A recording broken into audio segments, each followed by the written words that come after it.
Okay, thanks for coming. So today we have a Yunbum Kook from Georgia Tech. He's a PhD student at the School of Computing, maybe. Yeah. Yeah. And we'll talk about something sampling and volume computation. Please. Yeah. Thanks for the introduction. I'm a PhD student at Georgia Tech. I think I gave a similar, some talk about graph algorithm like five years back. But today I'm going to talk quite different things like sampling, volume computation. And I assume that most of you are not that familiar with the sampling. So I will walk through what this is, and then I will move on to volume computation, which is a sort of classical and pretty interesting algorithmic problem in TCS. So let me start with what the sampling is.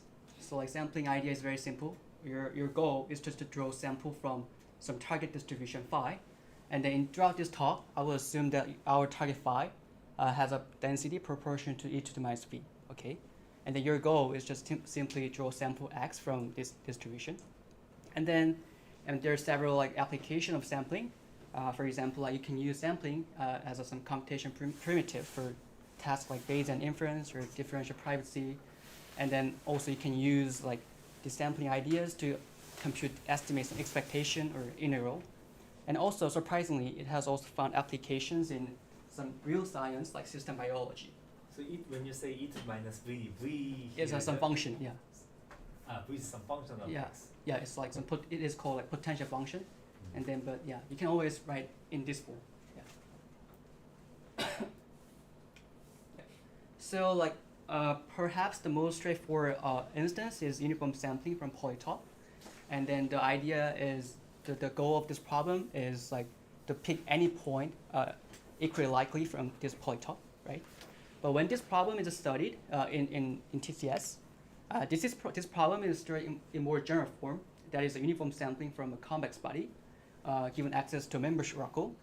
And just to make sure we're on the same page, convex body means the set is convex and compact, and it has non-empty interior.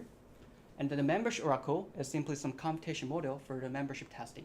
So when you query some point x to this oracle will tell you this query is in K, so in your set or not. So for example, for polytop, you can actually implement this membership oracle by checking if this linear inequality ax less than b is satisfy all the inequalities. So here is a more precise description. So suppose you can always assume K contains a unit ball, and then its diameter is d by translating and scaling properly, right? And then like I said, we always assume we have access to membership oracle, so that this is the way we have information about K. Okay. So what's happening when you run the algorithm is that algorithm will going to query several points to membership oracle, and the membership oracle tell you each query is in a K or not. And once we have this concrete membership oracle set up, computation model set up, now we have some baseline on which you can compare all the algorithms in a fair way, right? Yeah, so here is a more precise description. So K is convex body, and phi is uniform distribution over K throughout this talk. And then epsilon is target accuracy, and then these are some metric. Then the question is, okay, how many queries do we need to generate sample x such that whose output distribution x, log of x, is epsilon close to phi, our target.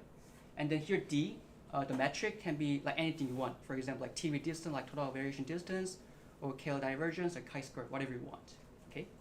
And then given this setup, the query complexity of sampler means how many queries do we need to get epsilon close sample. This is a setup. So and then there to tackle this task, there are many algorithms, but perhaps the most straightforward algorithm is something like rejection sampling. But this straightforward algorithm does not work in high dimension because it has exponentially large dependence in dimension.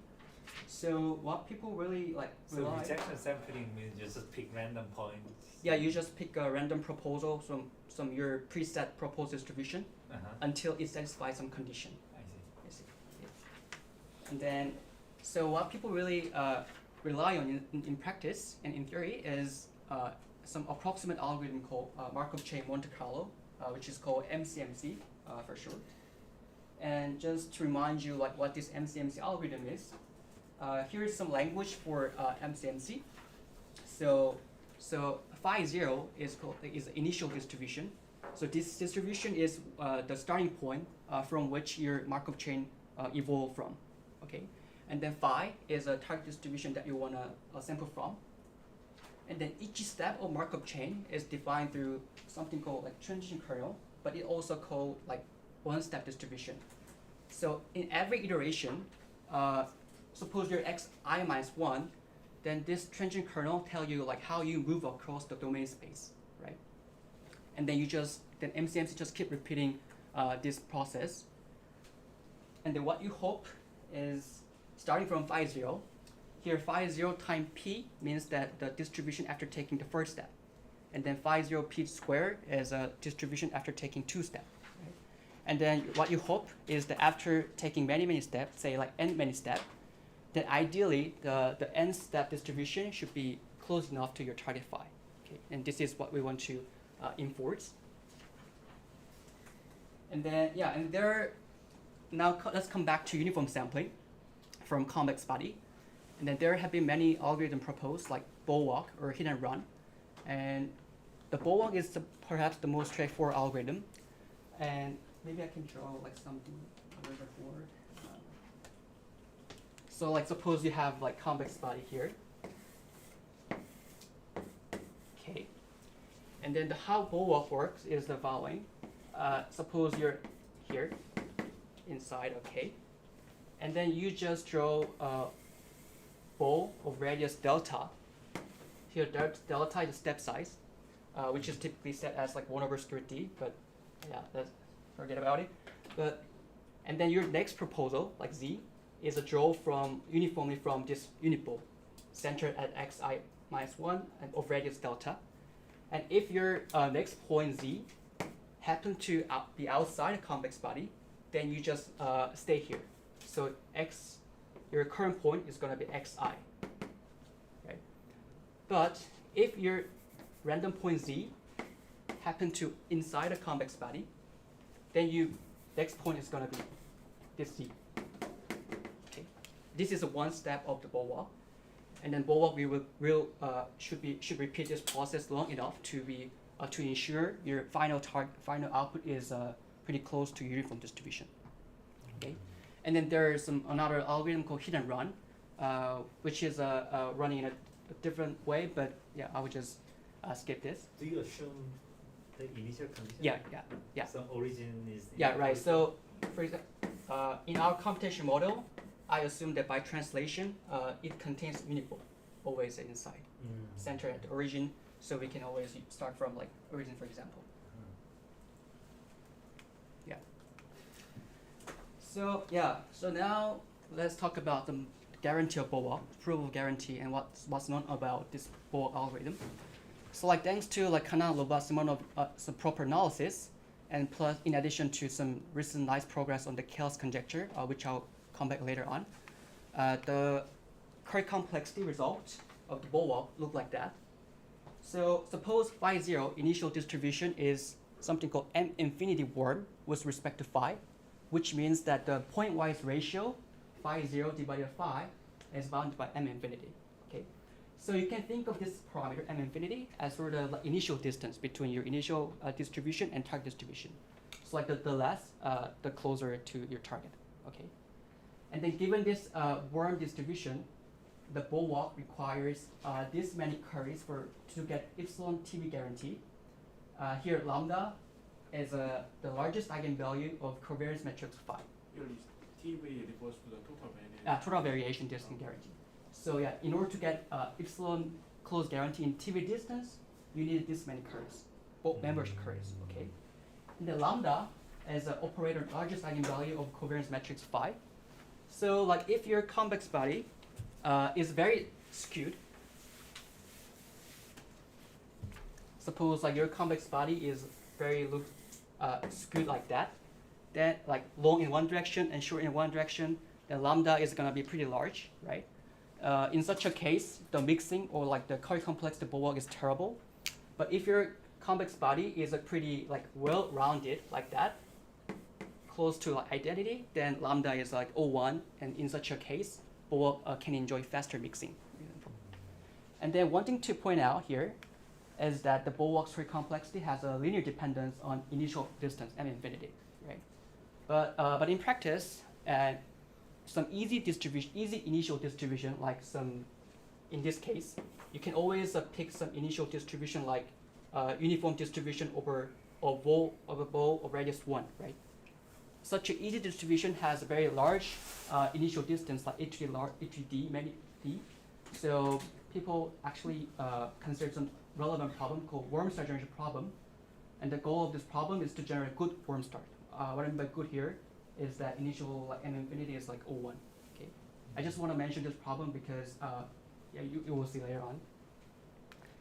Okay, so like before moving on to some main result, an interesting part of talk, I like to briefly go over some major like milestone in this line of research.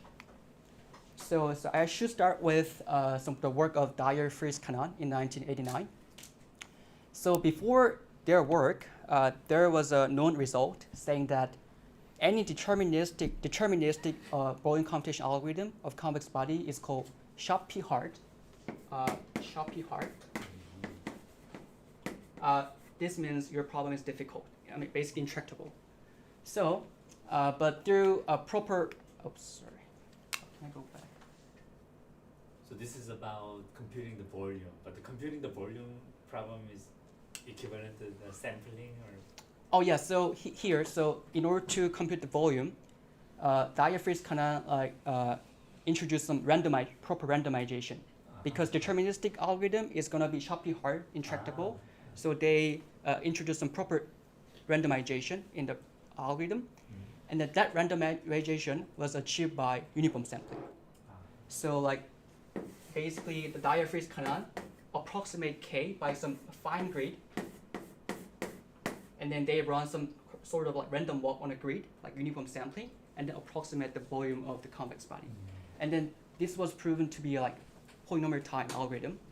So yeah, so the point of their work is that through randomization, you can make Schottky-Hart problem to polynomial-time algorithm. Okay, and then since then, there have been many progress, like how to make uniform sampling faster and how to get rid of some redundant process from Dyer, Frieze, Kannan's earlier approach. And yeah, and then there have been, I like to like mention three major milestones here. The first one is by KLS, Kannan, Lovász, Simonovits. So they properly analyzed the BOA, the algorithm that I earlier like sketched here. So they properly analyzed the BOA's complexity for uniform sampling from a convex body. And almost 10 years later, Lovász and Vempala extended like sampling complexity from uniform distribution to general log-concave distribution. And at this point, you can think of log-concave distribution as proper generalization of uniform sampling, uniform distribution over convex set. Okay, I'll talk about what this is, but you can think of this as generalization of this KLS result. And then almost 10 years later, Cousins and Vempala devise some worm star generation algorithm. I mentioned this problem briefly in a few slides back. This is this cubic complexity. And I will say these are three major milestones in this line of research. And then the most interesting thing in this talk is that every result comes every 9 years. So yeah, if you believe this is the law of nature, the next progress should come around like 2015 plus 9 was last year. So last year was perhaps a good time to make a progress, and which is indeed true. And then I will talk about this thing in this talk. Okay. So like the first one is I will talk about in and out algorithm, which basically I will call like a modern sampler. Which basically subsume this BOA, the first major milestone. And then I extend this result, improve this Lovász and Vempala result, my work. And then finally, I also improved the third milestone, like how to break this cubic barrier. And yeah, I will just briefly mix them up and then just tell you some what kind of fun stories happen in this line of research. So yeah, let me start with in and out algorithm. which look more or less similar to Bulwark, but still different. So yeah, so here your step size is gonna be 1/d squared in these dimension. So like one iteration of in and out consists of like 2 inner step, forward step, and backward step. So forward step is a pretty easy to implement. Suppose you're at x1 here. Then the forward step just drawing a random Gaussian from Gaussian centered xi with variance h times identity matrix, which is easy to implement because you can just draw a random sample, a random Gaussian from like 0, comma h times identity, then x added to xi, right? So the forward step bring you from x1 to y2, and then y2 could be outside a convex body, but that's fine because do the backward step, which is a Gaussian centered at y2, but truncated to convex body k. So through the backward step, you can make sure this process come back to convex body. So this basically 2-step processes. And then, yeah, the forward step is easy to implement, like I said. But the backward step is slightly tricky to implement. But the way I implement it is that I just keep on drawing random proposal from Gaussian centered at y2 until this xi plus this proposal fall inside of k. So this is idea of rejection sampling basically. Okay, and then for very small chance, your y2 could be very far from this convex body, and in such a case, your proposal will have some difficulty coming back to convex body. And in order to prevent such case, if your triers of this rejection sampling goes above the threshold tau, then you just go back to forward step, okay, with the same xi. And then yeah, so one iteration of this algorithm is basically a successful completion of 4 backward steps. Okay, and then technically this algorithm should be called like out and in sampler, right? But because some reason I will call it in and out. Yeah, and then before telling you some like major guarantees of the Bulwark, the in and out, I should briefly introduce like the hierarchy of like probability distance divergence. Suppose you have like two probability measure mu and phi. Then Renyi Q divergence is roughly speaking is some coefficient like almost 1 times log of LQ norm. Okay, LQ norm of the relative ratio mu over phi. Okay, so roughly speaking, Renyi Q divergence is log of LQ norm. Okay, so the reason why I use this guarantee is that it has very nice property that Renyi Q is increasing in the Renyi parameter Q. Okay, so even if Renyi Q is finite, the Renyi infinity divergence could be infinite. Okay, and the Renyi infinity is defined as like supremum of log of mu over phi. But remember that like supremum of mu over phi is basically m infinity. So Renyi infinity is equivalent to m infinity up to log. Okay, and then yeah, Renyi Q when Q is larger than 2. Renyi 2 is smaller than Renyi Q. The Renyi 2 has connection to chi squared, and then Renyi 1 is equal to KL, and then KL implies TV squared through pinstraight equality. So the main point of this slide is that Renyi Q is increasing in Q. Second, once you have a concrete understanding of your sampling algorithm with respect to Renyi Q, then you can basically recover any guarantee in terms of chi squared, KL, TV. So Renyi Q is basically a unified notion of like the probability divergence distance. Okay. So from now on, I'm gonna focus on Renyi Q. Okay. Okay. And then yeah, here is like some comparisons of guarantees of Bulwark in and out. So the Bulwark, it has some strange notation, but so I should start with what this notation means. So this notation means that in order to get TV guarantee, total variation guarantee, your initial closeness should be quantified in terms of Renyi infinity divergence. Right? I already showed you like a few slides back, like a query complex guarantee of the Bulwark. It requires some m infinity formless parameter. But remember that Renyi infinity is equal to log of infinity. So like up to like log or exponentiation, like m infinity log Renyi infinity are equivalent. So that's why I put this symbol here, Renyi infinity to TV.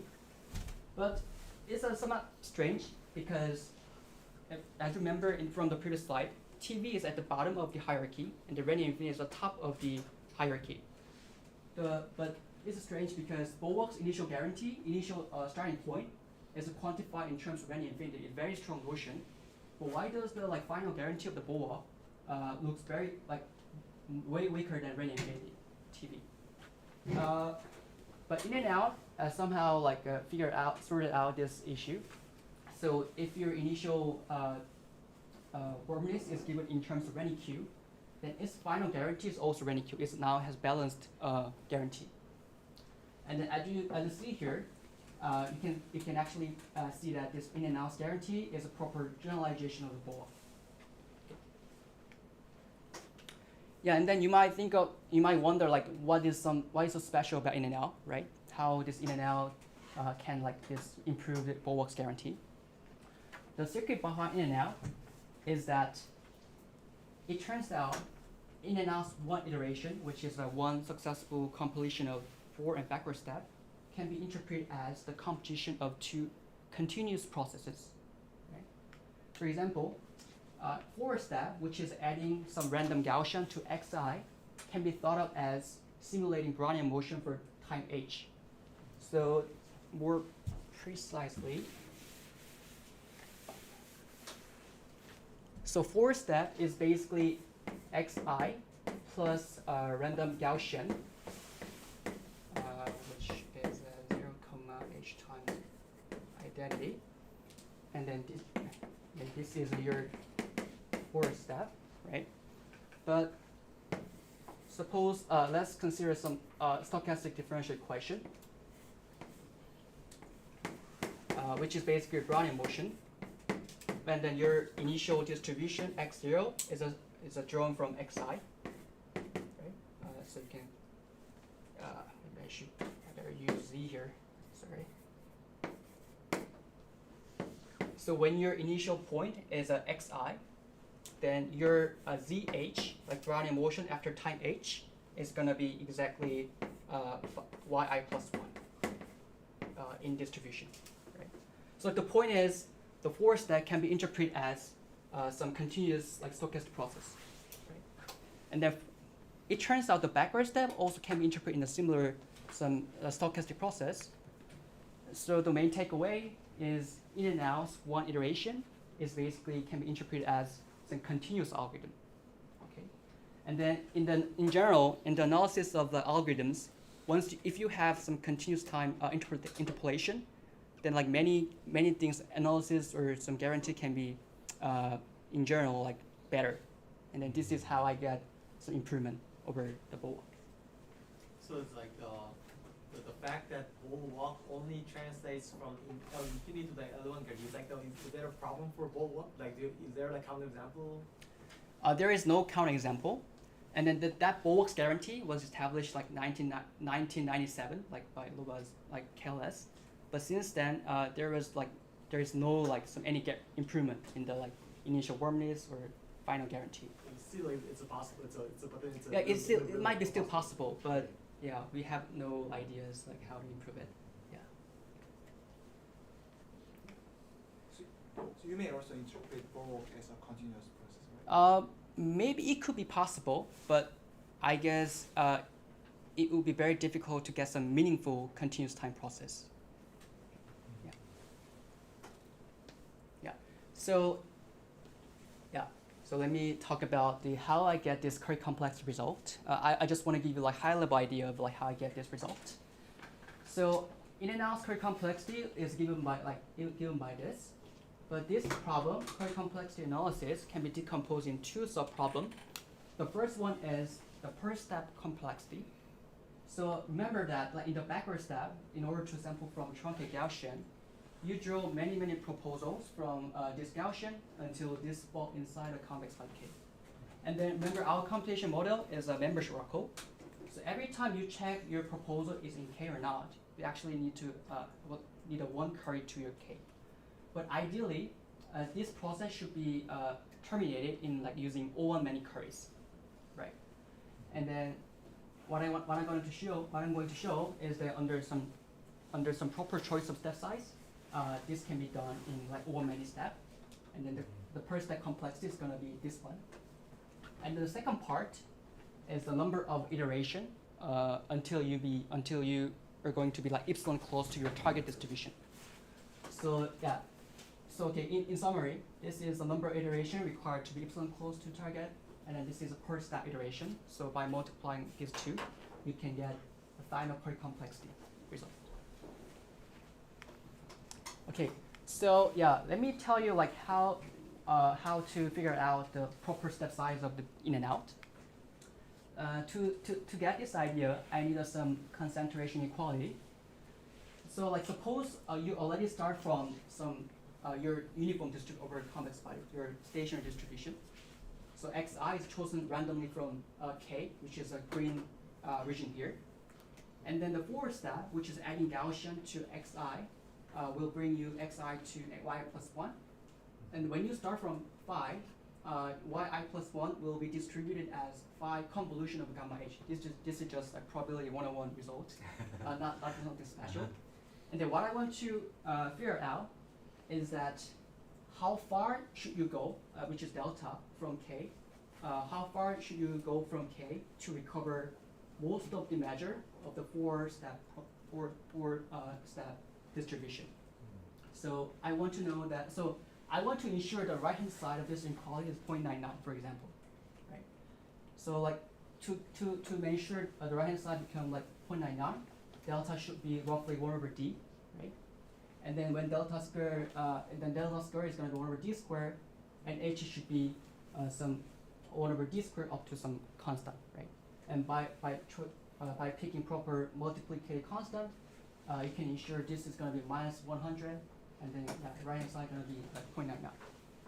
And then the way you interpret it is like, so under the choice of h 1 over d squared, suppose you pick an initial xi from k, really from at random.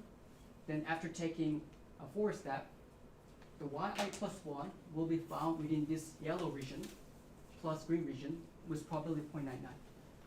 And because you're pretty close to this k, the backward step, the rejection sampling can be done in O1 many curves in expectation. And then, but remember that we are starting from slightly deviated distribution, not exactly phi. So this initial like deviation introduced this much overhead through like Hölder inequality. So this is why I need like this many curve complexity for per step under the step size of this 1 over d squared. Okay. Yeah, and then the second part is about like how many iteration do you need to be epsilon close to your target. And to state this result, all of a sudden I need to talk about little bit about some function inequality.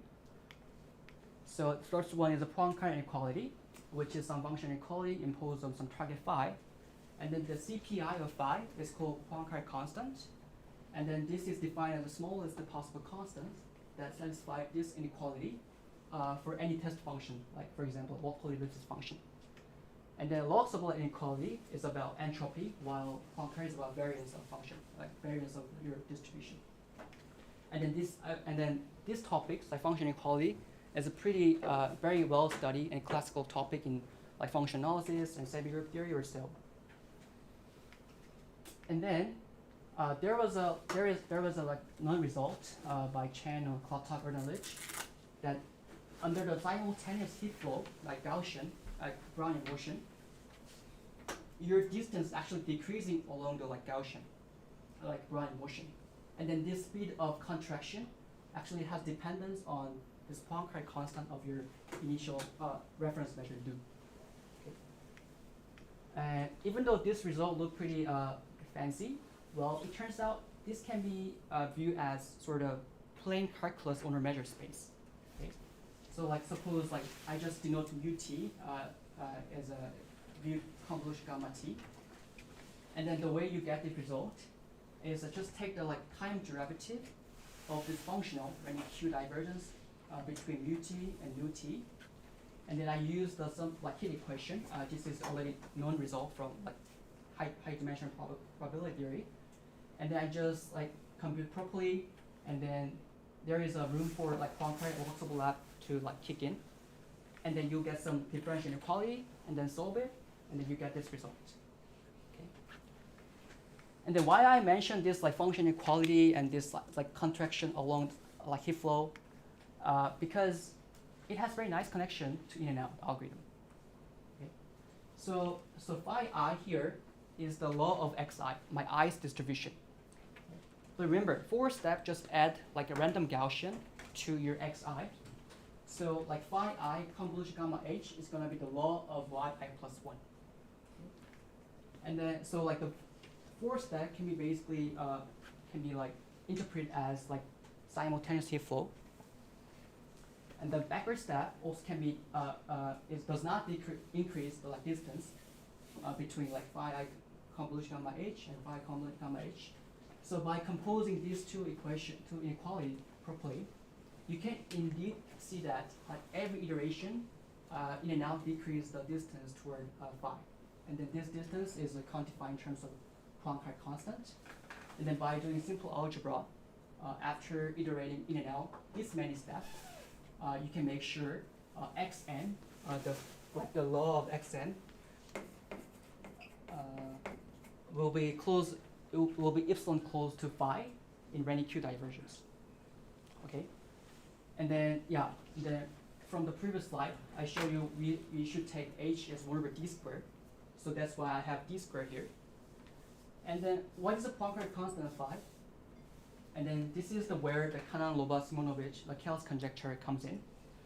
So they made a conjecture in 1995 that any log-concave distribution phi has a Poincare constant equal to some lambda, the largest eigenvalue of covariance matrix, up to some constant, universal constant. And this is a conjecture made in 1995. And then the current status of this conjecture is that due to Klatok, he showed that the Poincare constant of log-concave measure is a lambda. This conjecture is true up to log. Okay. So by substituting this lambda times log d here, I get this result. I don't have log d here because we don't care about log. So this is how I get this result of mixing rate. So so in summary, by combining this post-stack query complexity and then the number of required iteration, we get this like query complex result. Okay. Now I think we are ready to talk about volume computation algorithm. And then before telling you some volume computation, I need to mention some brief some pre-processing algorithm called isotropic rounding. So as you see here, the query complexity is like this, but it has a dependence on lambda, which is basically you can think of lambda as a shape of convex body K. And then like I said, if lambda is too large, then your mixing of your algorithm is pretty bad. So you can imagine like applying some sort of pre-processing that make your convex body least skewed, like this. And this is called isotropic rounding. And then this isotropic rounding, there is some randomized isotropic rounding algorithms that run in like D to the 3.5 membership queries. Okay. So now let's move on to volume computation. Now volume computation algorithm is the following. So you have like some convex body K, and then the goal of this volume computation problem is that what is the query complexity of computing 1 plus minus epsilon multiplicative approximation to the volume of K with high probability. Okay. So you're going to get some pretty accurate estimate V, which is close to volume of K. And then thanks to like some isotropic rounding algorithm that I mentioned in the previous slide, I can always assume that our convex body is well rounded, like so can think of isotropic, which means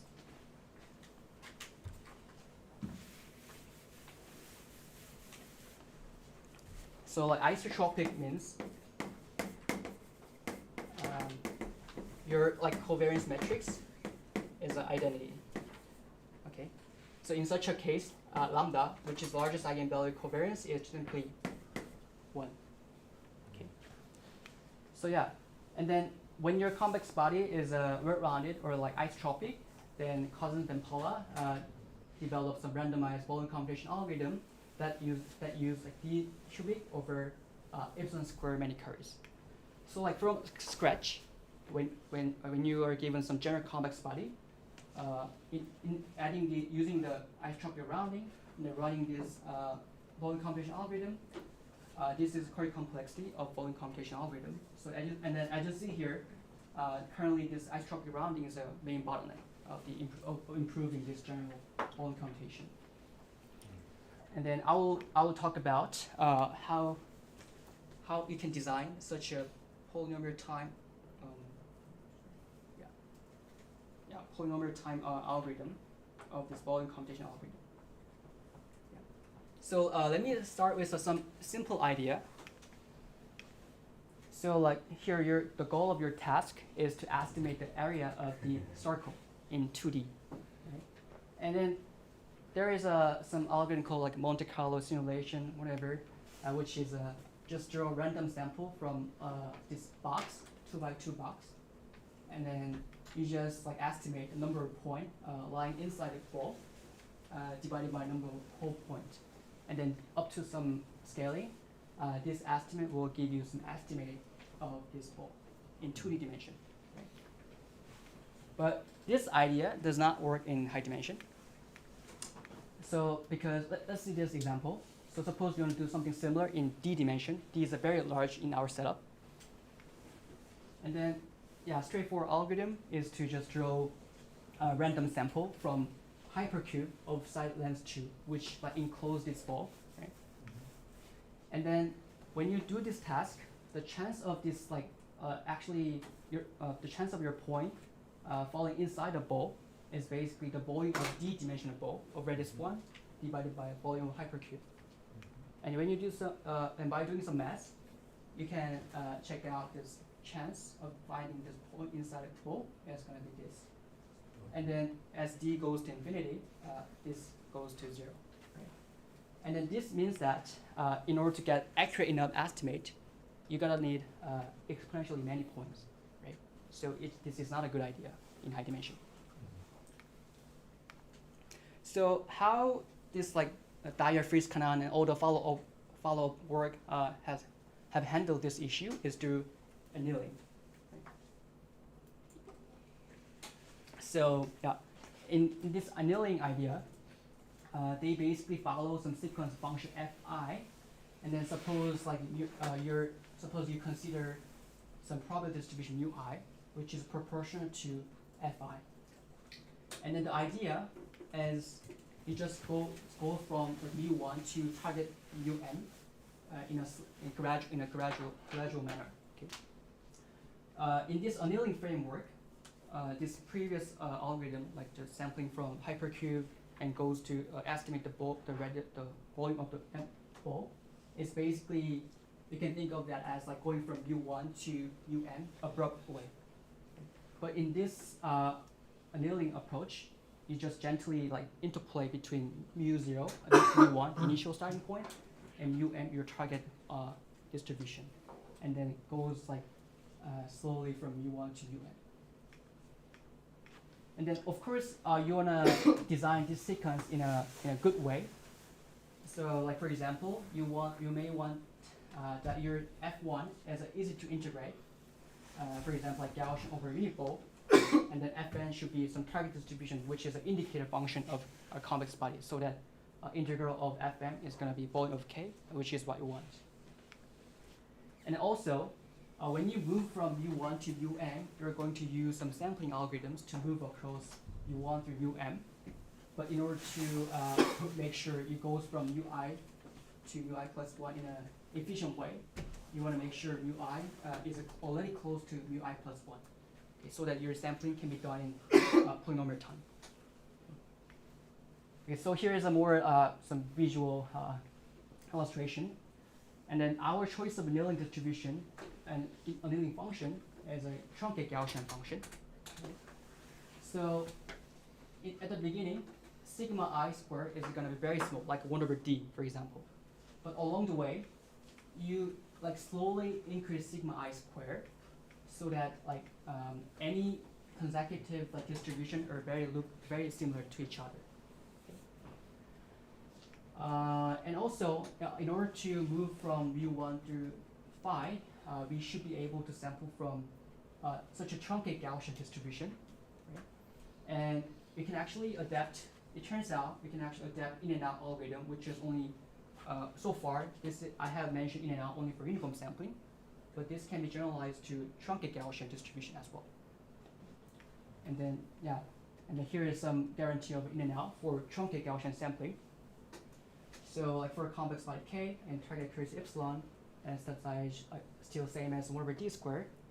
So in and out guarantee from random infinity to random infinity, the complexity is going to be m infinity times d squared times sigma squared.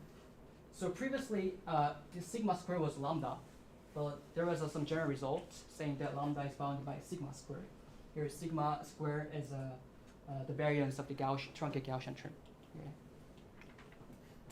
And then and this is some summary of this Gaussian annealing idea. So as you see here, it consists of like two phases. In the first phase, you increase sigma squared by multiplying 1 plus 1 over d. Okay. And then in the second phase, you increase sigma squared by multiplying 1 plus sigma squared over d. And then in this regime, because sigma squared is larger than 1, sigma squared over d is always larger than 1 over d. So you can think of this phase as sort of acceleration phase. Okay. And then once sigma squared reach d, then we can show like this distribution is close to our target phi in random infinity divergence. Okay. Okay. Now in this setup, now let's see how we can estimate, how we can design a volume estimation, volume computation algorithm. So you can actually check that for the estimator fi plus 1 over fi, expectation of estimator with respect to mu I is actually the ratio of like two integral. I can actually write down some notation here, because expectation of mu I,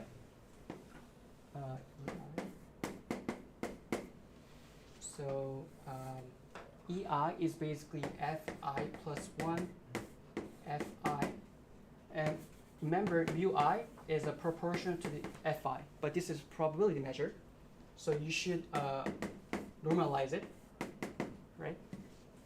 And then this is cancelled out, and then you get the ratio of two integral.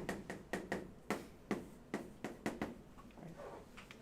And then it turns out our final target, the integral over f, which is 1 over k, can be like decomposed into several multiplication several terms. You can do sort of like telescoping, right?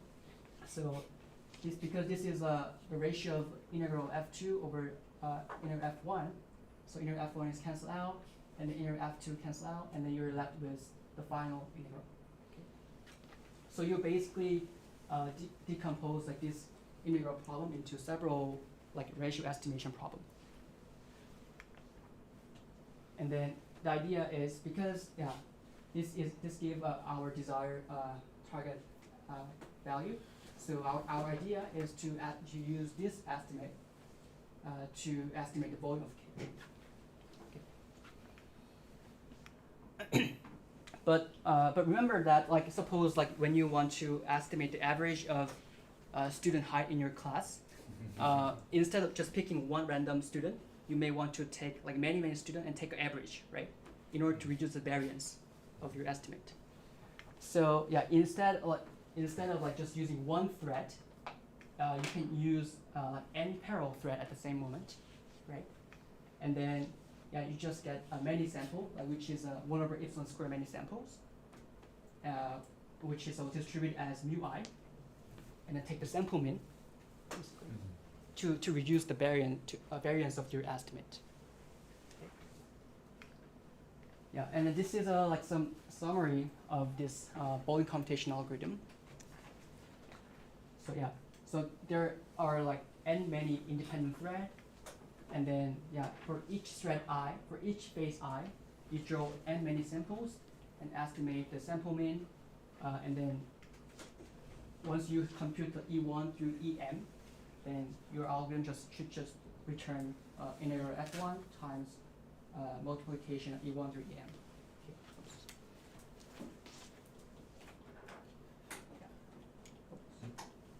Okay. Okay. Do you have any question about this algorithm? So all of these algorithms are only work for the convex-body? In general, you can generalize these algorithms to integration of any log-concave function. Yeah. And let me briefly just go over like how I analyze this idea. So yeah, but if all the samples in the algorithms are independent, then the expectation of the estimator will be exactly the same as this one. But unfortunately, this is not the case because in this algorithm, when you sample from ui plus 1, you use a sample from ui as a starting point. So like sample from ui plus 1 has some marginal dependence, right? But for simplicity, let's assume everything is just independent. And in such a case, this estimate will be indeed the unbiased estimator of our target estimate. And then our hope is our estimate indeed concentrate around the volume of K, our target quantity. And then in order to like ensure this, control this, we want to make sure the variance of this is not that large. Yeah, and then you can just do like simple algebra. So like you can just compute the variance of this relative variance with respect to ui. I'm going to denote it by vi here. The first identity, equality, is almost obvious because ei is simply sample mean, and then everything is independent.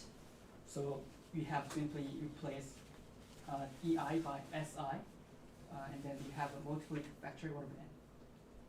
And then this is definition of the variance because expectation of this one is just 1. So yeah, this is definition of variance, and then this is definition chi-square. So the point is the vi, the relative variance vi, is equal to 1 over n times chi-square of ui plus with respect to ui. But in phase 1, this chi-square divergence between ui plus 1 and ui is basically 1 over d, and then second phase is sigma squared over d. And then as you see here, this is almost equal to the multiplicative speed of in this phase. So like by substituting this to here, yeah, the relative variance is equal to epsilon squared divided by d, or epsilon squared times sigma squared divided by t.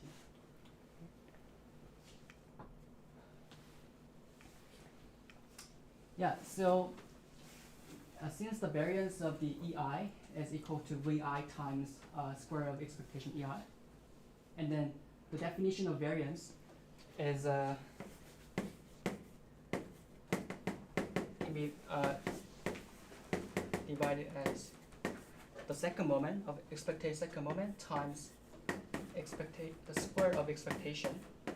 I just substitute here. You can check out the second moment of ei squared is equal to 1 plus vi times square of expectation.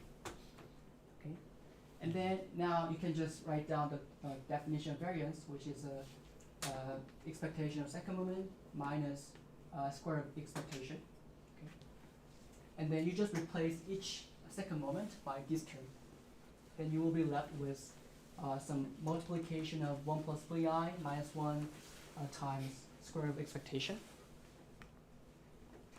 And then using this approximation, which is e to the x is almost close to 1 plus x for small x, this product of 1 plus vi can be like decomposed into like some multiplication e to the vi in phase 1 and phase 2, right? But in phase 1, remember that vi is equal to 1 over d, right? And then in this phase, in phase 1, there are at most like d times log d many phase in phase 1, right? because in order to double this initial sigma squared, you need to like multiply this 1 plus 1 over d by d many times. So there are only like d times log d many phases in phase 1, and in a similar fashion, there are at most like d divided by sigma square many phases in phase 2 in order to double this sigma squared. And then because vi is a 1 over d, and then by multiplying this one, you're gonna have like some e to the o1, actually e to the o times epsilon squared, and then same thing happens in phase 2, and then using the approximation again, this expectation the product of this 1 plus vi is basically 1 plus epsilon squared. And and then putting this back to here, variance is basically epsilon squared times square expectation. Yeah, and then use just like Chebyshev inequality using this variance, and then finally just skipping just all details. With using the Chebyshev inequality, you can check out with high probability your estimate E1 through EM indeed fall inside of 1 plus minus over epsilon of this your target expectation of E1 through EM. Okay. So and that's why your final estimate will concentrate around volume of K. And then and like I pointed out earlier, our samples are indeed dependent, but you can actually check out that this issue can be addressed in a proper way. So I can argue that it's almost okay to assume independence, but this is too like technical. I'm gonna just skip over it. And then let's just take a look at why this is actually polynomial time. So each phase, remember that like Gaussian sampling takes d squared times sigma squared many curries, right? And then doubling of like initial sigma squares require d or d divided by sigma squared many phases, right? In phase 1 and phase 2 respectively. So multiplying so one doubling of sigma squared use d squared.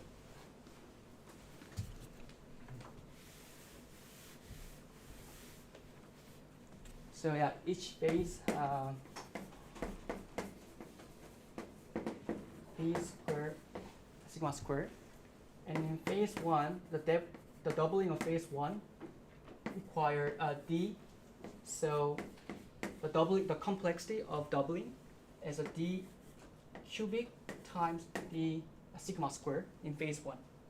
But in phase 1, sigma squared is at most 1, so it's d cubic. And in phase 2, you need a d divided by sigma squared many phases. So this sigma squared term cancel out.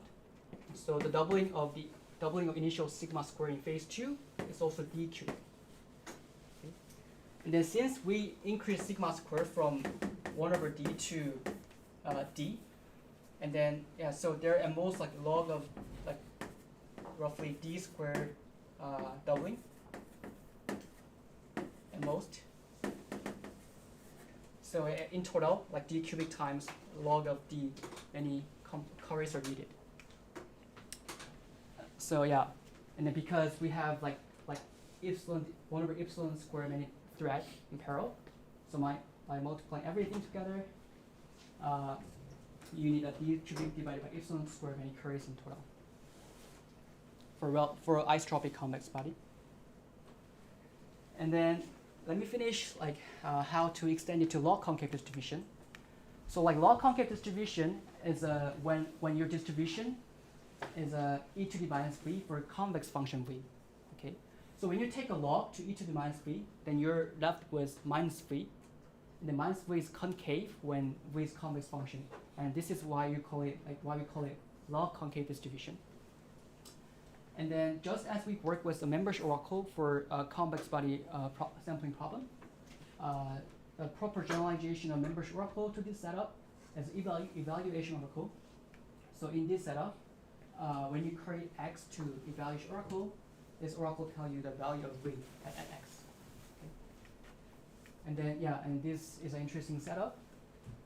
And then in uniform sampling, as you see earlier, isotropic rounding and Boolean computation and uniform sampling guarantees like this.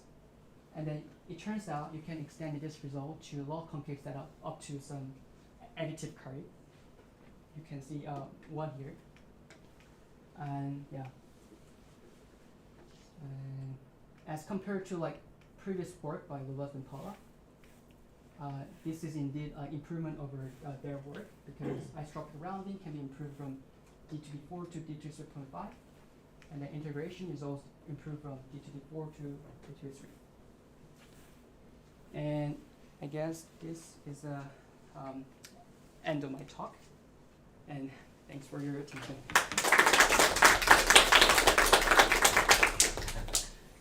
Thank you. Any questions? So if your oracle, like in the no instances, also gives you like a separating hyperplane, so convex body, can you say? Yeah, sure. But in general, like separation oracle is indeed stronger than membership oracle, because you can enjoy perhaps faster mixing, perhaps. But as far as I know, most of the sampling algorithm work with just membership oracle, not with like a separation oracle. I have seen many optimization algorithm working with separation oracle, but for sampling, I'm not sure about that. What is hit and run algorithm in the last slide? Is it different from the walk? Oh yeah, hit and run. I don't know why people call it hit and run, because I think this is, as far as I know, this is a sort of crime, but but hit and run is the following. Suppose you're xi here, then you can pick a random direction, right? Random direction here, and then you can find a random chord, right? By using some binary search, like you can find some random chord, and then now this is one dimension, right? So and then you can easily sample uniformly from this random chord, and then you just go to your next random point. And this is hit and run algorithm. And as compared to the Bow-walk, this does not require step size. So it's a parameter-free algorithm.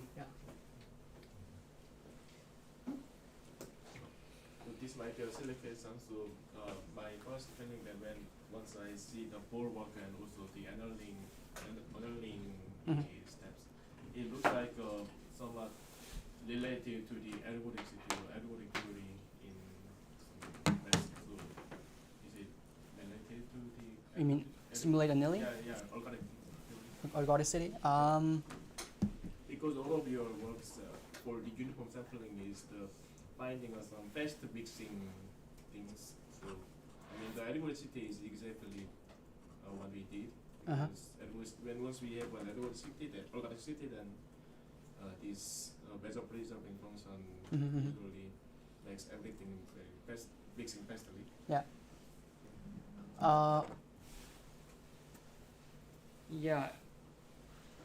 I would say, organicity is definitely what we want to make sure my Markov chain has, because organicity means that wherever you start from, your Markov chain converges toward your target distribution.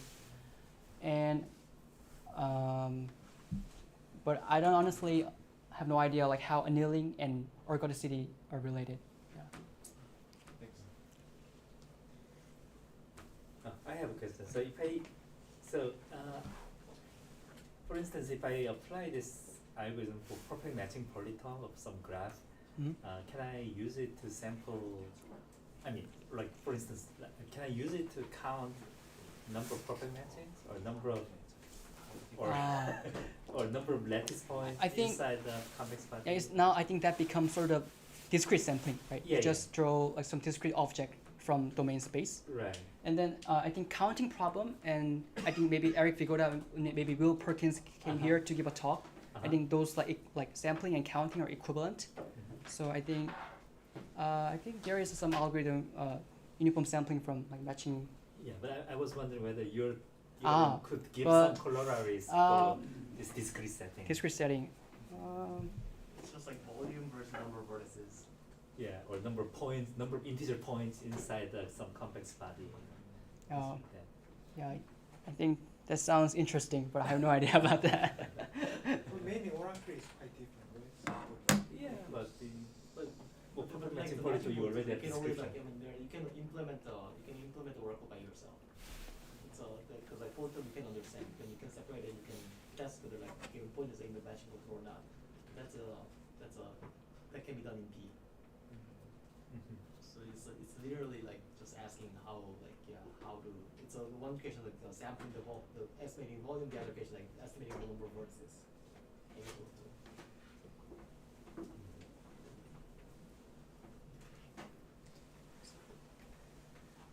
All right, any other questions? If not, let's thank the speaker again.